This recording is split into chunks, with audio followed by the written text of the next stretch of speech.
কেইদিনমান আগতে মই এইবিলাক গোটেই তথ্যবোৰ যেতিয়া চালোঁ তেতিয়া দেখিছোঁ আমি মাত্ৰ 4জন ভোটাৰ আমাৰ ঘৰত, কিন্তু 4জন ভোটাৰ থকাৰ পিছত আৰু বাকী আন 22জন এক্সট্ৰাকৈ আহিছে। তাৰমানে কি তাৰ ইয়াত বিসংগতিটো আল্টিমেটলি ধৰাই পৰিছে, কাগজে কলমে যিহেতু আছে।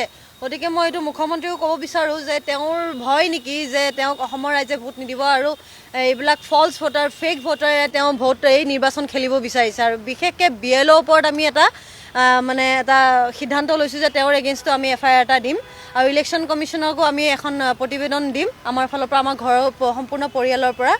আৰু লগতে মোৰ যিখিনি আমাৰ আচলতে হেৰিও হৈছে, আমাৰ যিটো এৰিয়া দাৰান্ধা, সেই এৰিয়াটো এনেকুৱা হৈছে যে ধৰক এজনৰ নামৰ পৰিৱৰ্তে আন এজনৰ নাম বেলেগ নাম আহিছে।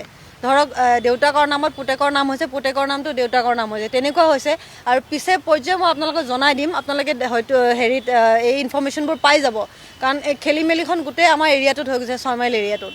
আৰু বিশেষকৈ আমাৰ যিখিনি দাৰান্ধা, ফখৰুদ্দিন আহমেদ পথ আৰু আমাৰ পুৰণ বস্তি, এই ছাইডটোত সাংঘাতিক খেলি মেলি। কাৰণ মোৰ এনেকুৱা লাগিছে যেন একদম এইখিনি জেনুইন ভোটাৰ আছেতো, সেই জেনুইন ভোটাৰখিনি আঁতৰাই পেলাই তেওঁলোকে এটা ফল্ছ কাৰণ তেওঁ জানে এক্সট্ৰা ভোটৰ কাৰণে তেওঁলোকে এই যিটো ৰানিং প্ৰক্ৰিয়া চলি আছে, এই ৰানিংটো তেওঁলোকে সুযোগ ল'ব বিচাৰিছে। আৰু হিমন্ত বিশ্ব শৰ্মা ডাঙৰীয়ালৈ মোৰ এটা আহ্বান যে এইবোৰ নকৰক।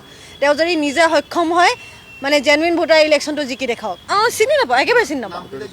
নামকেইটা এতিয়া চাব, সোনা ভান বিবি, তাৰপিছত মকবুল হুছেইন মোৰ ফাদাৰ ইন ল হয়, মই বাকীখিনি কৈ আছোঁ। আৰু মঞ্জুমণি বেগম মোৰ হেৰি হয়, মোৰ চিষ্টাৰ ইন ল হয়, মোৰ বৰজনৰ ৱাইফ হয়। আৰু যিখিনি এক্সট্ৰা আছে মই কৈছোঁ, তাইজুৰ ৰহমান আমি চিনি নাপাওঁ, এনিশা ফুকন, ছাফিয়া পাৰভিন মণ্ডল, আলুমিনা আল ফাৰুক, সাজিয়া বেগম, সালিক মালিক, মতলেব আলী, সাৰুৱাৰ মালিক, বেদবত ফুকন, ৰংমালা খাতুন, ৰাজু আহমেদ, তাৰপিছত তুল্যপ্ৰভা ফুকন, নাদিবা মল্লিক, সগুপ্তা মল্লিক, আসমা বেগম, এইবোৰ নাজানো আমি কোন হয়।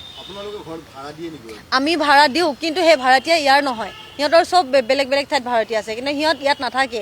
বিশেষকৈ মই এতিয়া কৈছোঁ, আমাৰ এজন শ্বেফো আছে, তেওঁ আমাৰ সীমান্ত শেখৰৰ ৰেষ্টুৰেণ্ট যিখন আছে খানাপাৰাত, তাৰে শ্বেফজনহে আছে আমাৰ তাত। আমাৰ চব ডাটা আছে, এইবোৰ মানুহ নহয়, তেওঁলোক চব তেওঁলোক হিন্দু মানুহ। চাব, আমি মুছলমান হয়, হিন্দুক কিন্তু ভাড়া দিছোঁ দেই, কিন্তু আমি আকৌ মুছলমানে গৈ বেলেগৰ তাত আমি নাপাওঁ।